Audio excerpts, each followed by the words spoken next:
Thomas Soto. Airbus ainsi que plusieurs élus de Midi-Pyrénées s'opposent à la privatisation de l'aéroport de Toulouse, Axel de Tarlet.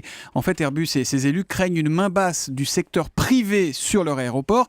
Finalement, c'est un peu le même débat que celui des autoroutes, là, auquel on assiste dans les aéroports, non ? Voilà, exactement. On peut faire ce parallèle. Il y a 10 ans, le gouvernement privatisait les autoroutes. Aujourd'hui, il privatise les aéroports. Donc à Toulouse, ça se passe en ce moment. À Toulouse, les acheteurs ont jusqu'à la fin du mois pour déposer leur offre.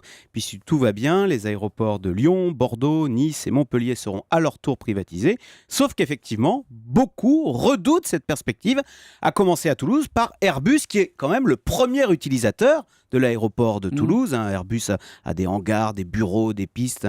Et Airbus bénéficie d'un tarif préférentiel. Justement, il craint qu'avec un actionnaire privé, les tarifs ne se mettent à flamber.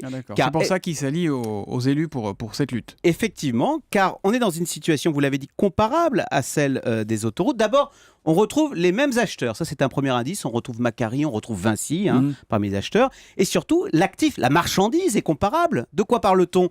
D'infrastructures publiques en situation de monopole. On ne va pas construire un deuxième aéroport à Toulouse à côté du premier pour le concurrencer, voyez. Donc le risque, quand vous privatisez une infrastructure en monopole, c'est de constituer un monopole privé. Et ça, les monopoles privés, alors tous les économistes le disent, c'est ce qu'il y a de pire. La société privée peut monter les prix autant qu'elle veut, les utilisateurs n'ont pas le choix, il n'y a pas de concurrence. Mais Axel, dites-moi si je me trompe, mais il n'y en a pas déjà quelques-uns d'aéroports gérés par le privé ? Alors oui, vous avez raison, il y a Grenoble, il y a Clermont, il y a Nantes. Justement, écoutez, ça se passe plutôt pas mal. Non, justement, à Nantes en l'occurrence, où c'est Vinci qui gère l'aéroport, les industriels se plaignent de hausse de tarifs et ils sont en conflit ouvert avec l'aéroport de Nantes. Donc vous voyez, c'est pas des situations fantastiques. Et puis au-delà des tarifs, un aéroport, c'est un sujet sensible parce que c'est un élément stratégique pour l'aménagement du territoire. Il n'y a pas que des questions de coût d'aéroport. C'est le maire de Nice, Christian Estrosi, qui le dit. Je ne veux pas d'un investisseur privé et arrogant à Nice.